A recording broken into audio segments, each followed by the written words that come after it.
Daniel? C'est comme un moment pour les gens qui vont écouter ce podcast-là, c'est comme un peu un moment, il y avait ça en anglais, le full circle moment. OK. Parce que tu étais là à nos tout débuts. Je sais pas si tu te rappelles, on t'avait invité là, déjà, hey, ça devait faire. Oui, des pièces et quoi? Avant, ça s'appelait juste des pièces. Juste des C'était moi et mon collègue, là, Carl Lefebvre, avec qui je travaille encore aujourd'hui, mais c'était moi et Carl qui avait un peu démarré ça sur le site. Je pense que c'était en pleine pandémie, on faisait encore ça à distance. C'était au début de tout ça. Fait que ça fait déjà quelques années. Et là, quand j'ai su que tu prenais ta retraite à quelque part cette année, grosse go, pour les gens qui savaient pas tu partais cette année, je me suis dit, ah non, il faut vraiment que je prenne le temps de te recevoir et de jaser un peu de tout ce que tu as vécu. Parce que ta carrière est longue et remplie. Puis je trouverais ça plate d'avoir manqué cette opportunité-là de venir en jaser un peu avec toi avant que tu parles. Ouais, je suis très humble d'avoir été invité. Là. Merci beaucoup, ça me fait plaisir, ça me fait chaud au cœur. Puis... ouais, j'ai donné beaucoup d'années. Effectivement. Tu me contais tantôt, là, tu faisais juste un peu le calcul là, hors caméra là, du kilométrage. Du kilométrage que tu avais fait durant ta carrière. Tu sais. Puis je trouve ça vraiment impressionnant. Moi, je pensais que je faisais beaucoup de millage dans une année, là, mais clairement. Là, c'est du 60-70 000 km par année. Surtout quand tu débutes à quelque part, puis que il faut que tu ailles explorer. Là, au début, l'Abitibi, Saguenay-Lac-Saint-Jean, toute l'est du Québec jusqu'en Gaspésie. Là, tu me parles d'opposé. L'Abitibi, la Gaspésie. Là. Ben, je faisais tout. Là. Ah, ouais, okay. Tout. Au début, là, en tant que représentant, là, je couvrais pas mal tout le Québec. Tout le Québec. Ouais. Ben, revenons-en à tes débuts. Tu as commencé chez Tectran. Tu es toujours chez Tectran? Je n'ai pas commencé. Tu n'as pas commencé chez Tectran? J'ai commencé en 1984. OK. Dans les raccords. OK. Fitting de brasse. Ouais. J'ai travaillé 23 ans là-dedans. Ah, c'était ouais. Puis, après 23 ans, je pouvais plus progresser dans l'entreprise. OK. Je visais un poste plus haut. J'étais directeur des ventes du Québec. Là, je voulais être directeur national des ventes. L'entreprise, c'est une entreprise familiale. Okay. Donc, les postes ont été occupés par la famille et des amis de la famille. Ouais. Fait que ça m'a amené à une réflexion. Est-ce que je veux continuer là? J'aimerais ça apprendre d'autres choses. J'étais un gars, moi, qui a toujours été en mode d'apprentissage, de connaissance. En mode de curiosité. Là. Curiosité. Ouais, j'ai toujours voulu apprendre des nouvelles choses. Puis là, à un moment donné, il y a une opportunité qui s'est présentée à moi. Je disais avec un de mes clients. Okay. Et puis, il me dit, je me cherche un gars comme toi, un directeur des ventes. Je vais développer une nouvelle partie de ma business, puis toute l'équipe. Là, j'ai fait, fais-moi un offre. Ouais, c'est ça. Puis là, il me regarde, puis il dit, après 22 ans, tu vas m'ouvrir la porte comme ça. Tu vas quitter l'entreprise. Puis là, j'y ai fait part que moi, j'étais plafonné au niveau de ce que je pouvais faire à cette entreprise-là. OK. Fait que là, lui, son partenaire m'ont fait un offre. Ça a duré quand même 7 ans. On a développé cette entreprise-là pendant 7 ans, une entreprise qui était basée à Laval. J'ai eu beaucoup de plaisir. Puis à un moment donné, on s'est séparés. Ouais. Il fallait que les autres passent à d'autres choses, et puis moi aussi. Puis là, je me suis retrouvé chez Tectran. C'est là que Tectran arrive dans le décor. Tectran arrive dans le décor. Par hasard, je regardais les emplois sur Indeed, puis j'ai vu l'annonce de Tectran, puis je connaissais déjà le directeur des ventes qui était en poste. Parce qu'on se rencontrait. Il y a plusieurs années au Canada, on avait une association des distributeurs de pièces qui s'appelait le HDDC. Heavy Duty Distributor Council. Okay. C'était une association un peu comme le HDAW, aux États-Unis, mais on avait une version canadienne. Okay. Puis à chaque année, une année c'était dans l'Est, une année c'était dans l'Ouest. On se promenait comme ça. Puis je connaissais les dirigeants de Tectran par cette association. À travers cette association. Fait que j'ai pas passé vers les ressources humaines, si tu veux, ou Indeed. J'ai contacté la personne directement. En voyant le poste Indeed, tu fais OK, je vais les contacter. Je les ai contactés. Ils m'ont rappelé. Puis, je pense une semaine après, j'ai rencontré le propriétaire de Tectran, M. Bruce McKee, à la pas à Montréal. On a eu une conversation de 2 heures de temps, puis le soir, il m'envoyait une offre d'emploi. Oh, ouais, OK. Puis l'offre d'emploi originale, c'était représentant régional pour l'Est du Canada, Okay. donc le Québec et les Maritimes. Les Maritimes. Parce que Tectan, à ce moment-là, était représenté par 2 agences, une au Québec et une dans les Maritimes. Puis là, Tectran voulait avoir quelqu'un pour faire du développement. Oui, être un peu plus en contrôle, peut-être. Oui, faire du développement au niveau des flottes. OK. Aller rencontrer les utilisateurs pour faire connaître notre produit. Je comprends. Faire de la formation avec les distributeurs, Ouais. etc.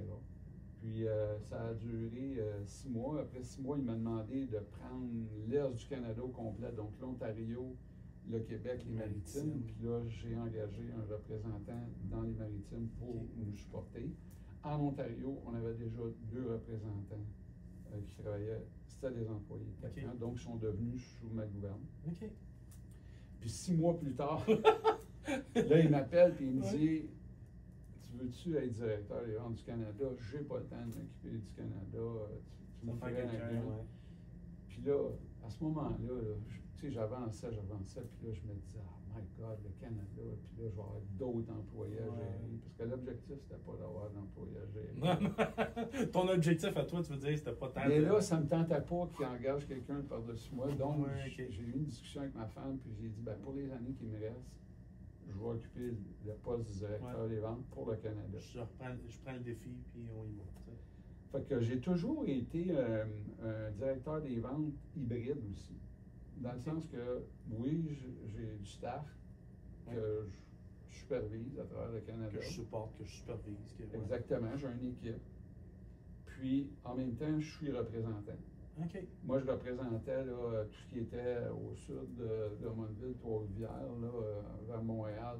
C'est tout moi qui s'occupais de faire la visite de représentants, la formation avec les représentants, les visites avec les représentants, aller dans les flottes, faire la promotion, les shows, etc. Mais tu t'es toujours gardé un peu ce côté-là, représentant, vente, un peu plus le contact direct avec les clients. Oui. Pas nécessairement juste isolé dans ta tour d'ivoire, gérer tout le monde. Là, puis, non. Fait que tu as toujours gardé un peu le pouls du marché. Puis l'équipe que je gère là présentement, c'est une équipe extraordinaire. C'est une équipe qui n'a pas besoin de supervision. C'est du monde qui sont à leur affaire. Puis moi, je suis un gars de résultats. Là. Je viens du domaine du sport. J'ai fait du sport longtemps dans ma vie, puis j'étais un concept de coach. J'ai des équipiers qui jouent pour moi.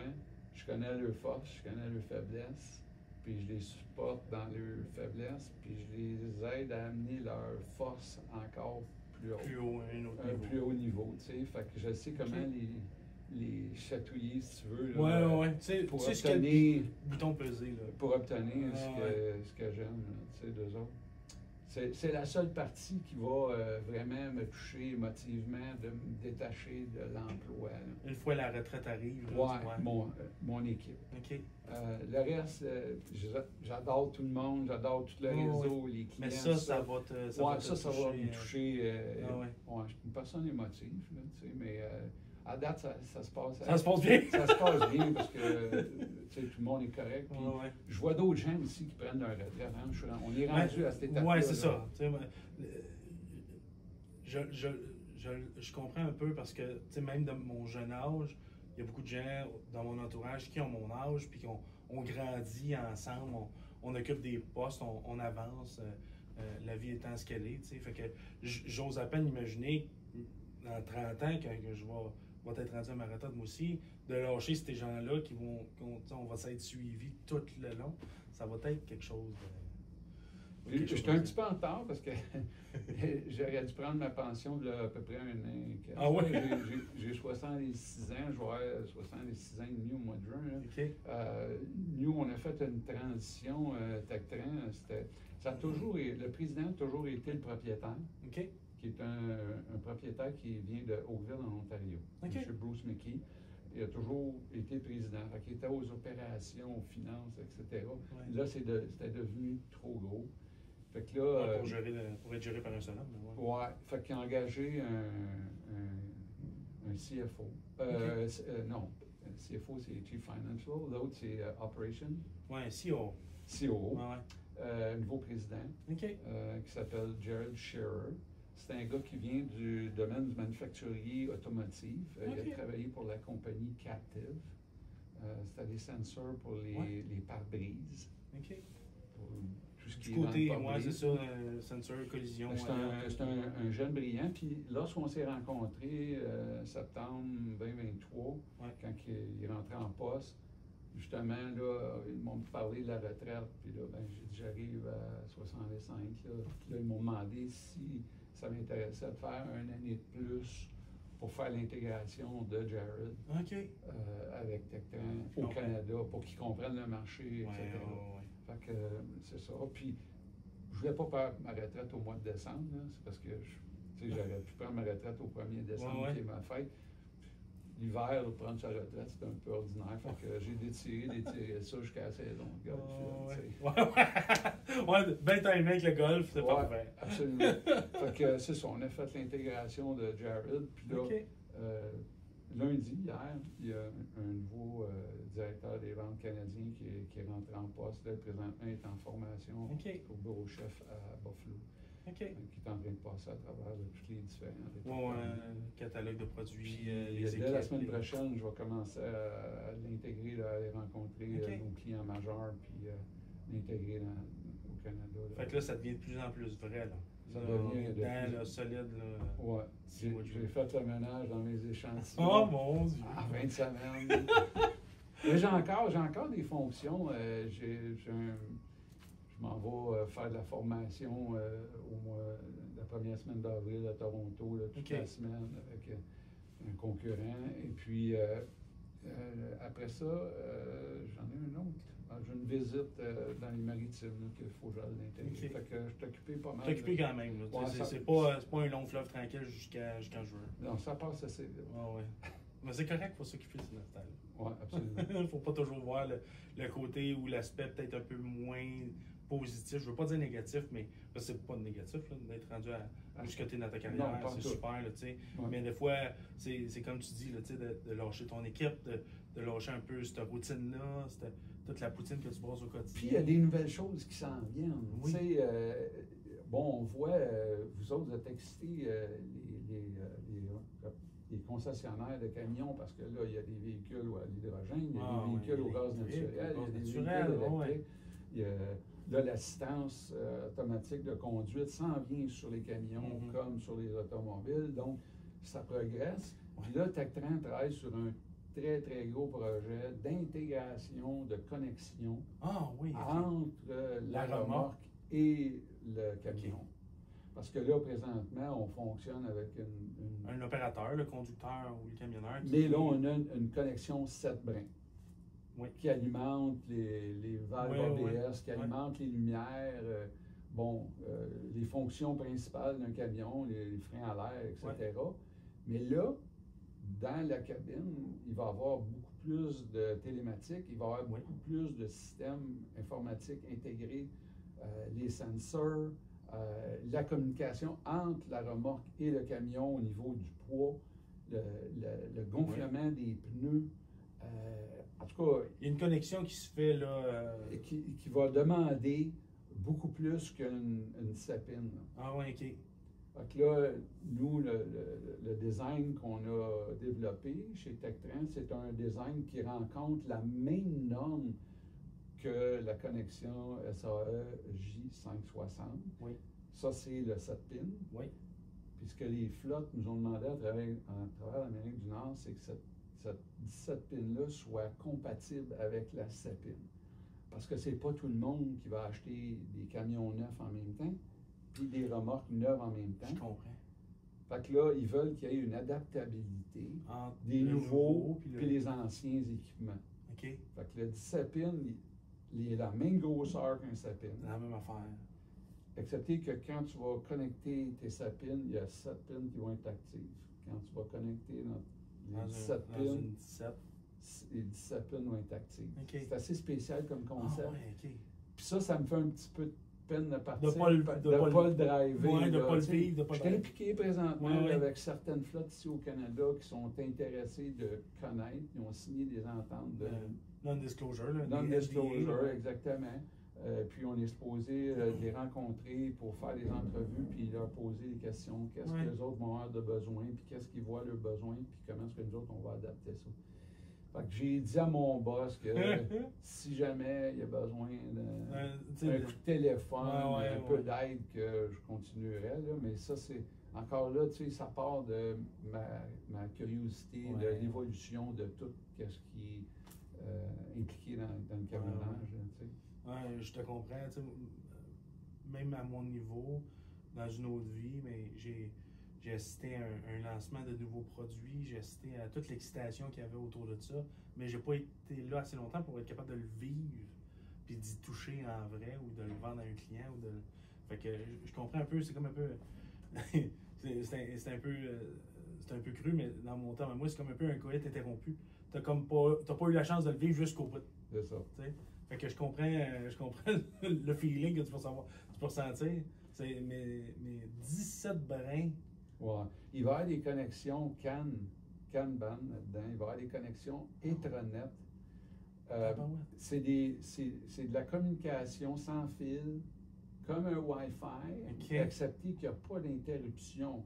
Parce que dans un véhicule autonome, tu peux pas laguer. Non, c'est ça, le lag. Le signal de Wi-Fi, ça ne pogne pas ici. Ou je passe à côté d'une roche, puis ça coupe. Ça coupe, oui, c'est ça. Non, fait que là, il y a des systèmes de communication Intranet, Kanban.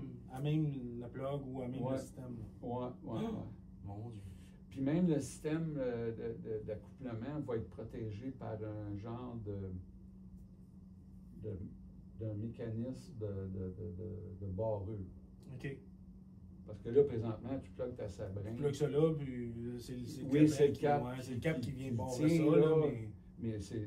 Faut que ça soit... Ouais, c'est ça. Ça arrache. Tandis que là, il va y avoir quelque chose pour le protéger. Là. Il va y avoir un genre de fourchette qui va venir, en tout cas, venir ça ensemble.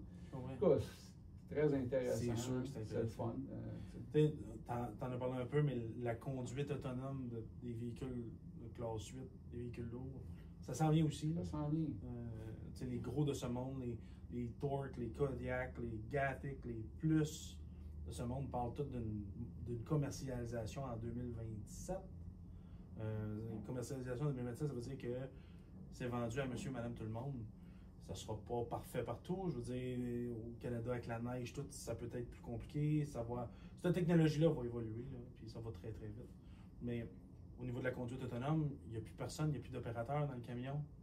Est-ce que de votre côté, ou du moins Tectran, vous voyez ça venir, puis ils font comme, hey, il va falloir trouver une façon de coupler le camion et la remorque? Ben, justement, ce projet-là. Fait que ce projet-là fait un peu. Non, c'est pas un peu, là. C'est ça.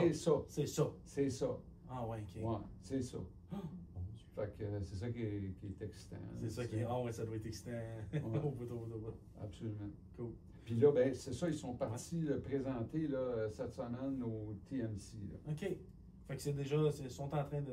Il y a un concept, il y a présentement des échantillons qui sont en test avec le DOT, le FMVSS, Federal Motor Vehicle Safety Vehicle ouais. aux États-Unis. C'est déjà en test. Puis là, ben, c'est ça, là, il présentait au SAE, au DOT, tout le comité là, cette semaine à Nashville. OK. Fait que c'est plus un secret, là. Je veux dire, c'est montré au grand public.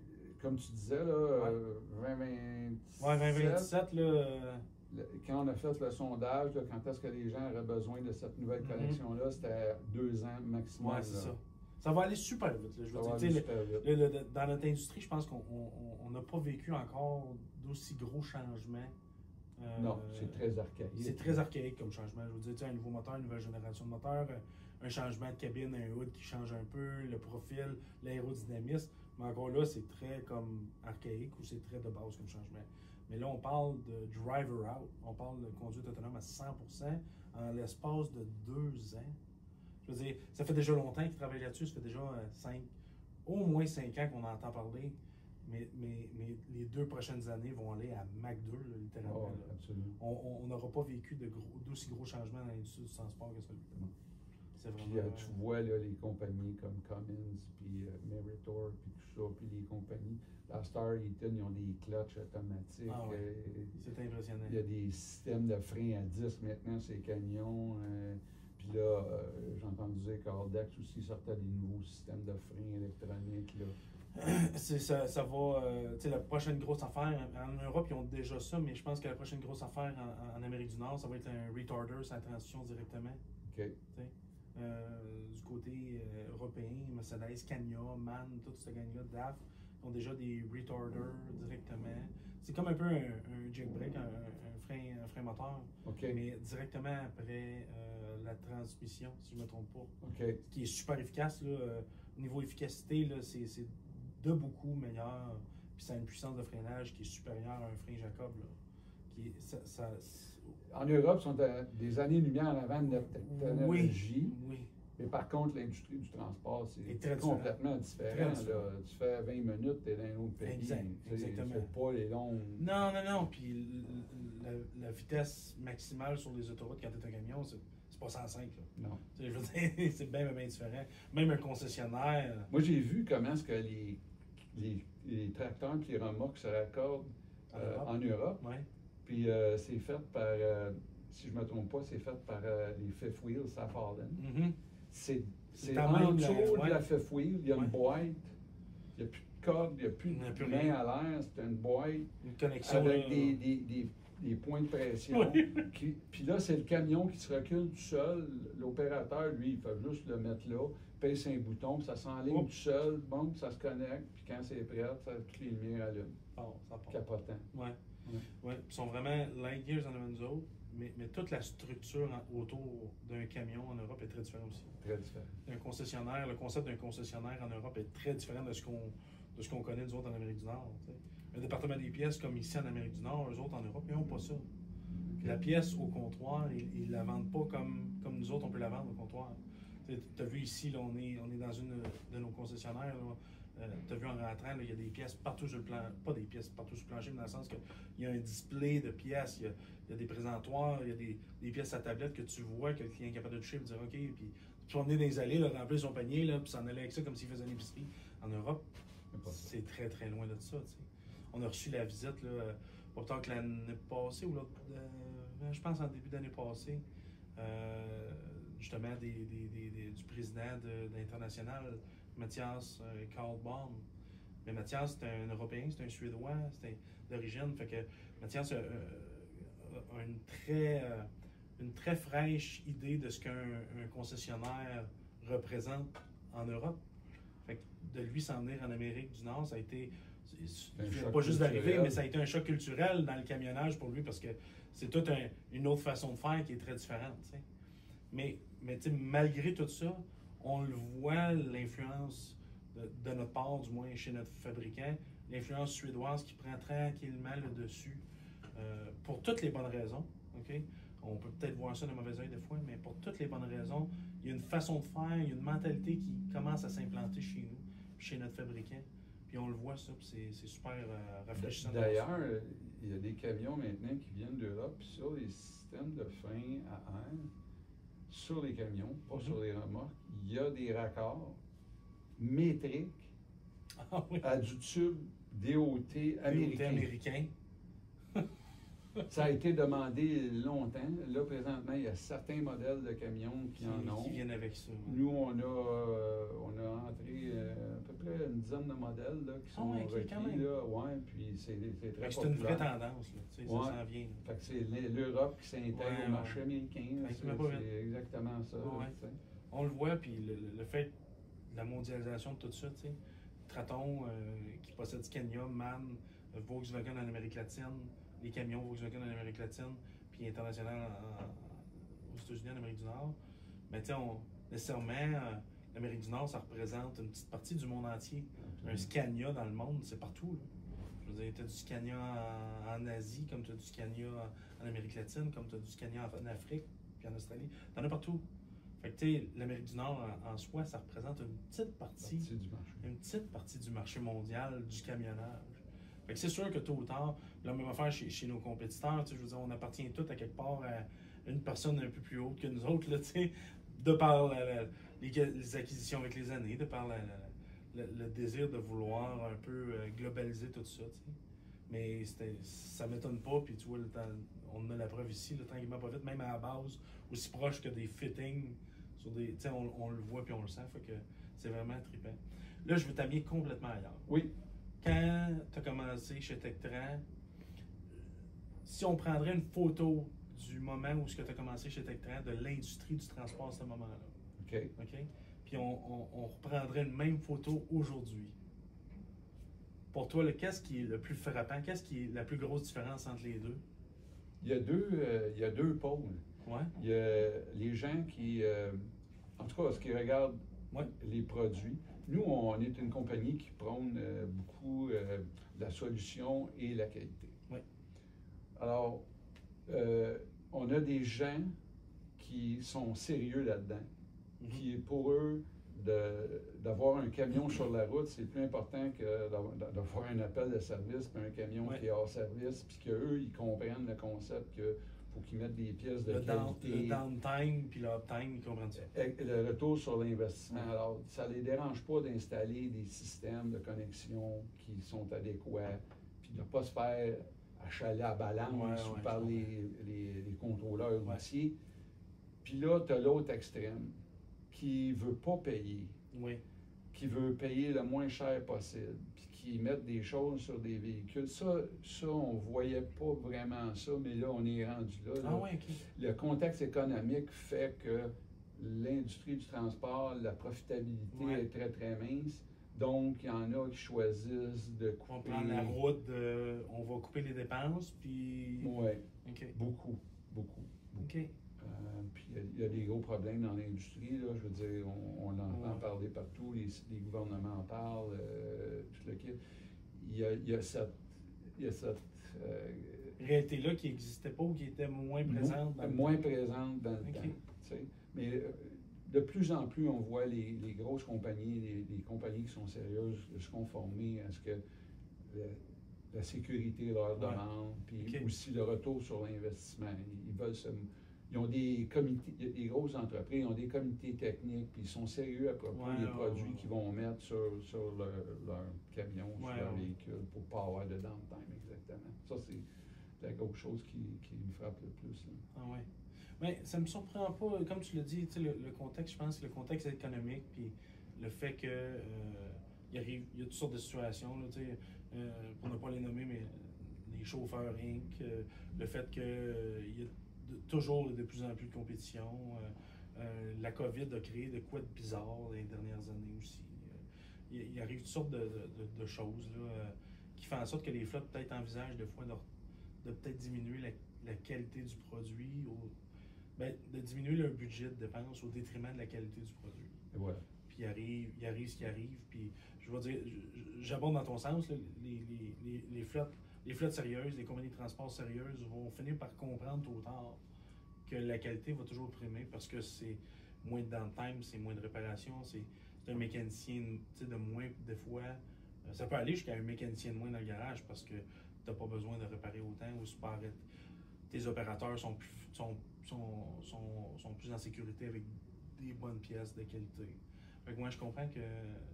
Mais ça me surprend que ce soit ça ce qui te frappe le plus en temps d'années de carrière chez Tectran. OK. Hein? Non, ça me surprend, mais en même temps, ça me surprend que c'est ça qui te frappe le plus, mais ça me surprend pas. Parce que c'est ce que tu vis. Parce que c'est ce que je vis, c'est ce qu'on vit ici, de vivre ça de vivre cette situation-là dans un contexte de concessionnaire.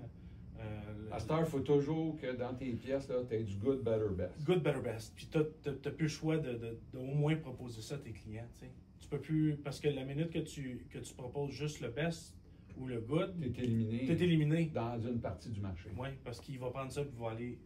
Tu lui laisses la porte ouverte pour aller magasiner d'autres choses. Ouais. Mais je pense que c'est beaucoup d'éducation à faire comprendre ça aux clients. T'sais. Absolument. Puis... C'est ce que je me... Ouais, c'est ton rôle, ça, ta C'était job? mon Ouais, rôle, ça? hein, c'était mon défi. Le défi de tous les représentants manufacturiers, d'ailleurs, Ouais. d'avoir à faire ce rôle-là. Hein, tu sais. C'est ça un peu le défi, le beau défi à y avoir. Ouais. Est-ce que tu dirais que, encore un peu comme ma première question, est-ce que tu dirais que la job ou le commis de pièces à qui tu enseignais un peu cette partie-là, d'avoir une bonne éducation du produit, de bien comprendre les différences sur le marché, comment vendre un good, better, best, comment mettre ça en place, comment promouvoir votre ligne de produits. Est-ce que tu penses que la job de commis a changé Beaucoup. avec le temps? Oui. Ben, c'est parce que si tu recules 20 ans en arrière, les entreprises prenaient le temps, avaient le temps de former quelqu'un. Ouais. Puis d'avoir un programme de formation. À cette heure, tu engages quelqu'un, puis tu l'assis dans la chaise. Faut qu'il fasse feu. Il y a un écran devant lui, feu. Ouais. C'est pas évident. Mais là, c'est là que toute la nouvelle méthode d'apprentissage prend son ampleur. Il faut que tu aies un site web adéquat pour que la personne puisse aller se référer rapidement. Sur ton site web, Sur avoir les bonnes informations. C'est ça. Après ça, la responsabilité du manufacturier, c'est, les formations qu'on va faire à cette heure, c'est beaucoup ce qu'on appelle les lunch and learn. On va venir un midi. Vous allez avoir une équipe de 6 commis aux pièces. On va faire 2 heures. On va faire 1 heure avec toi parce que tu ne peux pas laisser ton comptoir. On va faire 1 heure avec toi. On va faire 1 heure avec 3 autres pour essayer de maximiser leur connaissance. Puis pas maximiser leur connaissance avec des produits devant eux, mais de savoir où aller chercher les ressources quand ils en ont besoin. OK. Fait que ça demande, c'est ça là, quand je te dis qu'il faut que tu travailles ton site pour que ce site-là devienne une source de référence pour un nouveau commis aux pièces ou quelqu'un qui n'est pas habitué à être aux pièces. Ouais. Parce que moi, là, si je te dirais comment j'ai appris, j'ai commencé dans le fitting, il y avait 10 000 SKU. Oh mon Dieu. Puis là, il faut t'apprendre le langage. Ouais. J'ai travaillé pendant 3 mois dans l'entrepôt à faire des commandes pour visualiser, pour tenir la pièce, ouais, c'est ça. puis de l'écrire sur une packing slip, puis de la vérifier, puis de quantité vérifiée. De te donner un peu un frame sur lequel travailler. Là, puis d'apprendre le langage, ouais, le numéro de pièce, qu'est-ce que ça signifie, un 1468 6B. Ouais, ça veut dire quoi? ouais. Tu peux pas demander ça à quelqu'un aujourd'hui.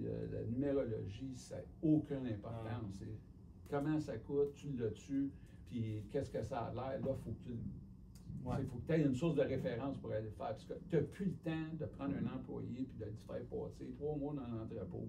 De donner des devoirs chez eux. Moi, j'avais des devoirs, j'amenais chez nous le soir. Soit que j'avais un sac de fitting, puis que le lendemain matin, quand je revenais au bureau, je me souvenais avec mon patron, puis je les avais identifiés. OK. Ou il me donnait une cross-référence parce qu'il y a un client qui achète d'un compétiteur, puis que là, il veut s'en venir chez nous, puis là, il me donne 500 numéros du compétiteur, puis là, il faut que je les interchange. Tu fais ta conversion, à tes numéros de toi. Là, tu pars, tu t'en vas dans ton... Il n'y avait pas d'électronique dans ce temps-là. Non, c'était tout... catalogue. J'avais un catalogue du compétiteur, j'avais mon catalogue, il fallait que j'aille trouver les numéros.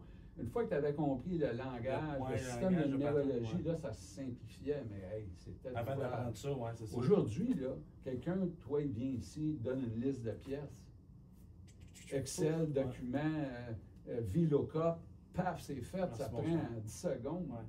On n'avait pas ça, là. Puis, la seule chose que vous n'avez pas à cette heure, c'est le temps de former les gens. Autant que nous, on l'avait dans le temps. Ça, c'est gros, là. Est-ce que les formations que tu donnes, mettons, récemment, vous donniez le même genre de formation au début? Non. Okay. Non, ça n'existait pas. OK. Toutes les compagnies à cette heure adhèrent à ce genre de formation-là, Lunch and Learn, parce que les gens ne veulent plus rester après l'ouvrage. Les gens ne veulent pas arriver plus de bonne heure. Les gens ils ont une vie familiale. C'est ça qui prime à cette heure. L'envie, c'est ta famille. Après ça, c'est ton travail. Exact. Fait ils vont arriver à l'heure le matin, ils vont se présenter, ils vont faire leur travail. Puis quand ça sonne à 5h, 4h30, à la fin du chiffre, ils veulent s'en aller chez eux. Puis je les comprends. Tandis que sur l'heure du lunch, c'est un petit peu plus, tu te payé le lunch. Ouais, en même temps. Tu payes rapide, puis là, tu apprends quelque chose. Ouais. Tu sais, ça peut être intéressant. Des fois, ça dépend de l'interlocuteur, mais ça peut être intéressant. Oui, je comprends. On essaie de rendre ça le plus intéressant possible, puis d'amener, puis de répondre aux questions. Tu sais, des formations, des fois, c'est long parce que les gens ne posent pas de questions. Oui, c'est moins interactif un peu. Tu sais, mais il y a des formations que c'est vraiment intéressant. Les gens posent beaucoup de questions qui sont intéressés. Les gens qui veulent avancer, hein, il y en a qui sont commis aux pièces, qui ont resté là. Puis il y en a d'autres qui veulent aller sur la route. Il y en a qui veulent comprendre le rôle du représentant. Fait que, de ce côté-là, bien comprendre le produit, bien conseiller le client. Puis pas qu'il y en a qui ne veulent pas faire ça, mais il y en a d'autres qui ont un peu plus d'ambition que d'autres. C'est correct. Tout le monde a sa place dans toute cette patente-là. Mais c'est super, c'est vraiment, c'est quelque chose que j'ai observé moi aussi, que j'ai observé. Je peux pas dire que je suis pas assez vieux pour dire que dans le temps, il n'y en avait pas, puis qu'aujourd'hui, il y en a de la formation. Mais je suis capable de voir où il y avait de la formation il y a 16 ans quand j'ai commencé, puis la manière qu'elle est présentée aujourd'hui est très différente. Mais les manufacturiers comme Tectran, comme toi, ou des gens comme toi, doivent faire de la formation de plus en plus, puis s'adapter aux besoins actuels du marché. Il faut développer ces commis aux pièces-là. Ouais. Les représentants sur la route, c'est essentiel aussi, mais le gars qui est le plus d'influence, c'est le gars qui reçoit tout de suite le téléphone ou qui a le client dans le visage. Ouais. C'est autant important que les représentants sur la route, dans notre cas, nous. Dans votre cas à vous. Ben oui, puis tu dis dans votre cas à vous, mais c'est probablement le cas de plusieurs, de toutes les manufacturiers. De toutes les manufacturiers. Ouais. De trouver le temps de faire de la formation, puis de bien partager leur connaissance, puis de leur donner des outils. Tu sais. Ouais. Tu parles d'un site web qui est facile d'accès, où tu es capable d'aller chercher l'information rapidement. Il y a encore des manufacturiers qui n'ont pas toujours compris ça comme il faut, ou qui pensent qu'ils l'ont bien compris, mais c'est pas le cas. Tu sais. Chez Tectran, on a une équipe jeune et dynamique dans le département d'IT ou de marketing, si tu veux. Ouais. Puis c'est du Instagram, c'est du LinkedIn, c'est tous les médias sociaux. Oui. Puis quand on a fait la conception du site web, on a été consulté. Ah oui, OK. Ouais, on a été consulté dans le sens que qu'est-ce que vous voulez voir là, puis qu'est-ce que vous pensez qui serait le plus efficace? Ouais. Moi, je me souviens, j'ai déjà, dans un autre job, j'ai été représentant de Eaton Aeroquip. Ouais. Aeroquip, c'est une division de Eaton dans le boyau hydraulique. Ouais. Puis, aujourd'hui, là, quand tu es sur un site web, là, si tu fais plus que 3 clics, puis que tu n'es pas rendu où tu es rendu, tu passes à un autre site. Fait que moi, c'est ça le conseil que j'avais dit aux gens. J'ai dit, quand là, qu'on va concevoir notre site web, là, il faut que la personne soit capable d'accéder à un catalogue, une image, un numéro de pièce en dedans de 3 clics. Si on n'a pas compris ça, là, les gens ne regarderont pas notre site web. Puis, on a travaillé, on a développé ça, puis on a un très, très bon site web en ce sens-là. On peut mettre Premièrement, on a réduit le nombre d'engins de recherche. On en a un. Tu mets un numéro de Tectran, paf, ça apparaît. Tu mets un numéro d'un compétiteur, paf, ça apparaît. Fait que déjà là, ça, c'est très, très simple. Après ça, on a regroupé par catégorie. On a même aussi des vidéos instructives. Okay. Fait que si quelqu'un veut voir comment s'installer une pièce, un système de connexion, tracteur remorque, c'est là. Okay. Puis c'est toutes des petites vidéos pas longues. Des affaires qui vont durer 1 minute et demie, 2 minutes maximum, là, pour tu tombes dans le vif le du sujet plus simple possible, puis le plus vite possible. Puis là, on a poussé l'affaire un petit peu plus loin. Okay. Quand on donne la formation, puis qu'on donne des fiches de produits, il va y avoir un code QR sur la fiche de produit. Ça t'amène à... Sur la vidéo d'installation. Okay. On a maintenant une boîte retail, là, puis on met notre kit dedans, là, puis il y a un code QR dessus. Toujours accessible. Le gars qui l'achète, la boîte, il clique là-dessus, il voit que ça le prend pour installer, puis combien de temps ça prend pour installer. Ah oui, OK.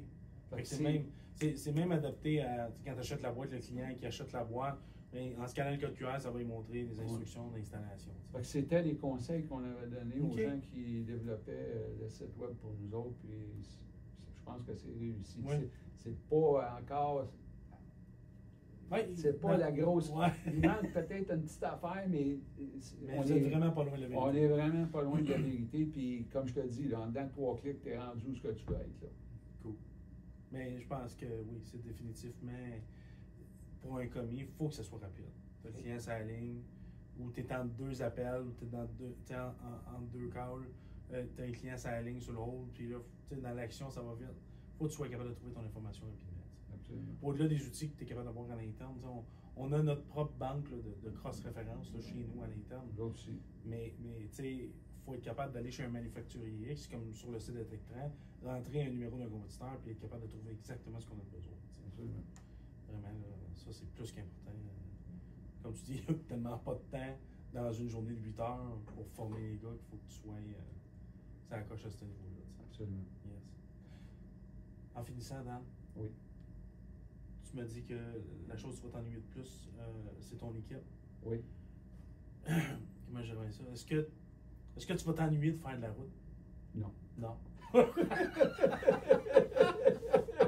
Non. Non. Je te dirais même que je suis au point dans ma vie, là, tu sais, ça ne m'aurait pas dérangé de partir de l'Essonne puis aller à Saint-Sauveur pour faire du ski de fond la fin de semaine. Depuis 10 ans, on dit ça. J'arrive à la maison, je conduis. S'il n'y a pas de ski de fond à l'Essonne, on ne fait pas de ski de fond. Ben, c'est ça. Puis en plus, tu rajoutes tout le trafic, la construction là-dedans. C'est des choses qui me. Tu sais, puis le voyagement en avion aussi, là, ça, c'est une autre étape, là, les vols retardés, les vols cancellés, etc. Il y a tout le temps quelque chose. Le voyagement pour la job ne va pas me manquer, ça, c'est sûr et certain. Le voyagement pour aller faire des voyages, ben, ça, c'est plus relax. Oui, c'est un autre beat. Tu n'as pas de rendez-vous, tu n'es pas cédulé, tu le quittes. Là. Non, les voyages, ça, c'est. Je veux finir avec un petit commentaire, puis je vais regarder la caméra parce que je veux dire merci à mon épouse qui m'a supporté. C'est dur. Mais vas-y, prends ton temps, je comprends tellement. Qui m'a supporté dans toutes ces années-là, qui est une vraie colonne vertébrale pour notre famille. Carole, merci beaucoup. Je t'aime. Ah, c'est super. Je pense que tu as bien fait de prendre le temps de souligner ça parce qu'effectivement, à voyager autant qu'on le fait dans nos jobs, ça prend quelqu'un de solide à la maison. Tu sais. Elle avait une carrière, 2 enfants. Ouais. C'est beaucoup de concessions parfois. C'est beaucoup de concessions. Ouais. On va faire la même affaire à la mienne. Mon amour, merci beaucoup d'être là à la maison avec nos enfants. C'est vraiment apprécié. Tu ne sais pas à quel point. Tu ne sais vraiment pas à quel point. Mais Daniel, un gros merci d'être venu. Pour vrai, c'est super touchant que tu aies accepté de faire ça avec moi. Moi, c'est ça qui me touche. Là, c'est moi qui vais être émotionnel, mais tu étais là au début. Puis c'est vraiment cool que tu sois là à la fin. Merci beaucoup.